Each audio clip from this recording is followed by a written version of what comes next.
Hello, this is our Rats with Team 4545 League, analyzing the game between Senior Citizen and Monkey Shark. This was played in round 2 of Team Event 53. Let's have a look. And here we go. And it's going to be the Danish Gambit. And before I actually show this game, I want to diverge just a little bit. There's another variation of the Danish Gambit. Let me go back. And it's called the Goring Gambit. Okay. And I have a story about this. Eventually I'll share a game that I played with Black here. There was a player in my club that was a known Danish Gambit player, or Goring Gambit player. And he would reach this position, and everybody that played Black against him, and I'm talking everybody, always played D5. And there's nothing wrong with D5. It's a perfectly good move. Black will equalize. But the point was that this particular player was right at home in this variation, right? This is all they were playing against him. So if anyone knows how to handle this position, it's him, right? Because he's used to playing it. So I knew I was going to be playing him, and I knew that I would be Black, and I didn't really play this variation, but I also knew that if I played it, that I would be 2 pawns ahead if I accepted the gambit and give him a chance to show what he knows. And technically speaking, any gambit where you sacrifice 2 pawns, it's very risky against someone who's at least your strength, because if they play carefully, they're going to refute the gambit and be 2 pawns ahead and win. So the challenge was that I would accept the gambit and play defense from this position. So I knew this position would arise, and now it's a matter of me doing my research and finding out how does Black progress from here. And I don't remember the game right off the top of my head what happened, but suffice it to say that I did successfully defend the gambit and won with the extra pawns. So it's a risk that White has to undertake, and if he's going to make a gambit like this, as a matter of fact, I can even remember, about 21 years ago, I was in an event, and I was going to be paired against a 2100 player on a Sunday morning in the middle of a weekender, and I knew he was a double king pawn player, and I'm comfortable playing a Danish Gambit, see what he knows, and I spent that morning preparing for it. I was working on the variations with a friend, and darned if we just didn't go right into what I was looking at, and I couldn't really get anywhere with it, and eventually I lost because I was down my 2 pawns. And even though we walked right into my preparations, I really didn't have an answer for the solid play that he was presenting to me. So when you play a gambit like this, you've really got to be prepared. You've got to be willing to take risks, and in some respects you have to hope that your opponent gets carried away and blunders, because giving up 2 pawns right of the opening is extremely risky. Now, I don't remember all the theory on this right at the moment. That's not important, but Black does what's supposed to be the best choice, is give a pawn back. And again, I don't remember all the theory here. I know in a similar position, I think with the Goring Gambit, what White should be doing is taking with the bishop on D5. This was a line showed to me by a very strong FIDE master friend of mine who's IM strength, and he was showing me all the reasons why White should part with the bishop, let Black take it with a knight on F6. And we're not in a Goring Gambit now, but I didn't mention that when I was showing a Goring Gambit. But anyway, I think that's the right move. And this is a position where White could give up the bishop too, but I remember it distinctly coming from the Goring Gambit, I think. But anyway, knight c3, and go ahead and give up the bishop if Black wants it. Okay, and Black wants it. I believe the move was to take with the pawn, though. I think this is the correct move, and the reason you play that is because it opens up this file. Now, Black will castle and be out of danger, but White needs some open lines to justify things. It's true White could even be checked here. Maybe this knight has to go to e2. Again, I haven't looked at the analysis to this in close to 30 years, 25 years at least. That's when my FIDE master friend was showing me all the nuances of this opening. But I think e takes d5 is the correct choice, and it kind of cramps the black queen side a bit. He's got a potential target on c7, and if should black push it up, it might be that black may end up with a weak pawn on c6, weak isolated pawn, because white doesn't have to take right away. White can do other things, but that's not all important. I think the correct move for white is to take with the e pawn, but he didn't. He took with the knight, and like I say, now white's only a pawn down, so he's got a couple tempos for his pawn. Now they say as a general rule, a pawn is worth 3 tempos. If you have 2 tempos for it, you're struggling just a little bit, but if you have an initiative, it's not all as important. Now white has 3 minor pieces developed, black has 1. White's ready to castle, black isn't. White has 3 open files, B, C, and D files to play with. Black has the center files. So let's see. If white, it's black to move, he can develop bishop, and so to complete his development, 1, this is going to have to move again probably, 2, 3, 4, 5, 6 moves from completing his development, right? Okay, because all those have to move, and white has to move 1, 2, 3. So white's only 3 tempos down from completing his development, and black is 6. So in this position, white does have the 3 tempos for the pawn sacrifice. So just based on that rule, white's okay. Okay, but we got to play a game of chess. White's got to do those developing moves, and at this point, black chases the knight back, and then black develops his piece. Like I said, he's got to get his development completed.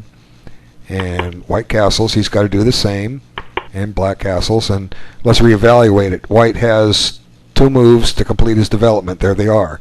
And black has 1, 2, 3, 4. So somewhere black, well, the reason black gained a move was it was his move in the initial position. I was counting tempos. So white's 2.5, we could say white's 2.5 tempos for the pawn, which is almost not quite enough, but it's close. So essentially the game's still about dynamically even, but white's going to have to show something here while black catches up. And I'm not here to say what his best moves are, but I can't see this being the best move. Now it's got a threat, but it's an impulsive move, okay? The threat is to play queen to d4 with a double threat. Okay? You see the idea? You're on the bishop and you're on mate. Okay, but the move didn't develop a piece, and that's the problem with it. Okay, what white could have done is something different. He could have played queen b3. Now that attacks a piece directly. It's probably better than queen d4, because then black might play c5. But queen b3 just seems to make some sense here, and the reason is it develops a piece with tempo. So black's got 2 choices, well, 4 choices here. You could say 5 or 6, but you can take the knight, which is probably not any good. It just sets white up on the long diagonal. Or you could bring the bishop back to e7 and prepare to put something on f6 in a moment. Or you could play queen e7, which develops a piece and guards the bishop.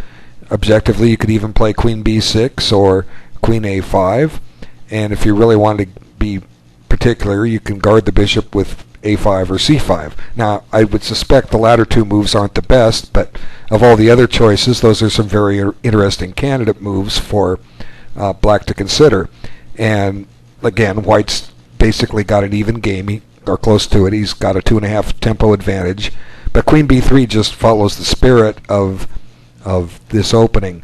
It's obvious to me that what white was doing was trying to set up a 1-move threat.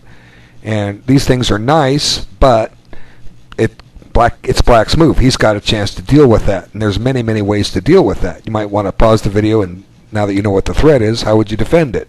Think of some candidate moves. They don't have to be the best moves. Just think of some candidate moves. Okay, you've resumed the video. What can black do to defend the threat? Well, once again, we can, since the bishop's going to be on pre, we can just move it. So bishop e7 says if you play queen d4, I'm going to play bishop f6, and I'm going to laugh at you, because if you move your queen, I trade another piece. And if you play e5, I'll just bring my bishop back. Ooh, then you get e6. So I don't know. Could be interesting. Another thing to do is just move the knight. If you move the knight to a better square, you open up the diagonal for the bishop so it can get developed, and in turn then the rook can get developed. So it would seem to me like a very serious candidate move to consider here would be knight f6. Conversely, you could play knight b6, because it if you play knight b6, it threatens to drop into c4, right? And that's a nice square for the knight, right? So that's a potential candidate move. So it seems to me like either one of those knight moves is good, because we're going to have to deal with that threat. Let's see how black deals with the threat. He played knight c5, and that's fine too. I didn't suggest that as a candidate move, but I did say any knight move is fine.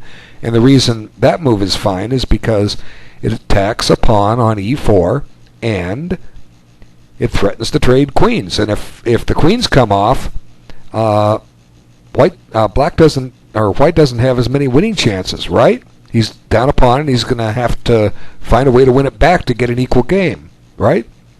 Okay, so I was correct in saying that the knight needed a move. Now, is knight c5 the best move? It might be. I don't know. The other moves are completely playable as well, but knight b3 also keeps the white queen out of, like I say, this good square. White would like to avoid a queen trade, but he can't go to b3. It'll just get taken. So white plays queen c2, and now it's black's move, and black's almost caught up in development. He's got to develop his queen, his bishop, and his rook. So he finds a very good move here. He develops his queen and attacks this pawn on e4.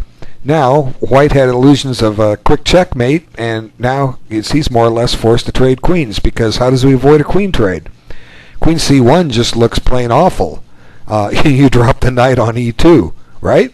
Not to mention the fact that e4 is still loose, so white trades queens, and now black's got this really nice knight, and he's attacking that bishop on b2, and it's safe to say that 12 knight e2 has now been refuted.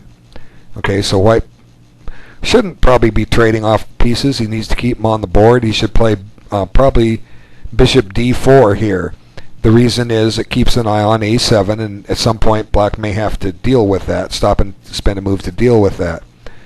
Okay, now it's true black could play bishop c5 in response, but then white can just come back to c3, and if black wants to go back and forth with the bishop, white will do too, and white will just say, phew, I got a draw. I was down a pawn, had no compensation for it, or very little compensation for it, and I got away with the draw. Okay, so I'm going to criticize bishop c3 is not correct, and black just continues. He doesn't stop to make an exchange, although he could have. Says, I'm going to mess up your pawn structure. And now white makes the exchange, which, again, he probably shouldn't have, but he did. And now let's evaluate things. White's down a pawn, and development is about even, isn't it? Both rooks match up, don't they? The knight, white has his two knights out, black has a bishop and knight out. Development is even, and as a matter of fact, it's black's move. Black can get ahead in development with putting either rook on d8, correct? Right? So now black's got a clear advantage. He's up a pawn, and he's ahead in development. So, and this has all happened in just a few short moves because white tried an impulsive plan. So this is good. Take off the piece, double up the pawns. Black's got a 3-1 queenside majority. Now the next logical move is stick a rook on d8. Well, he didn't. But this is good, too. That knight's eyeballing some good squares, f4 in particular. That's a wonderful square to have a knight on, because white can't ever chase it out. And white goes and attacks a pawn, but that's easy to defend. b5. Now, black's giving himself a backward pawn on the open file, but at the moment, how does white deal with that? Well, he doesn't. If anything, black can drop back to e5 with tempo and put the knight in on c4. assuming that white wants to attack it and black chooses to move it rather than support it. But anyway, that's not important. Then white comes up and attacks the knight, and black develops his rook and gets it to a better square. And then white goes and attacks a knight, but that's easy to deal with. You just get it to safety, right? And getting it to safety in this case was to a very good square. And then there's a rook trade, and then white blunders the game away. Rook c3, attacking a pawn. But this move has a problem. Black to play and do the best he can. Pause the video. Okay, you've resumed. What'd you come up with? Check, right? How does white get out of check? One legal move here. Now, what's black do now?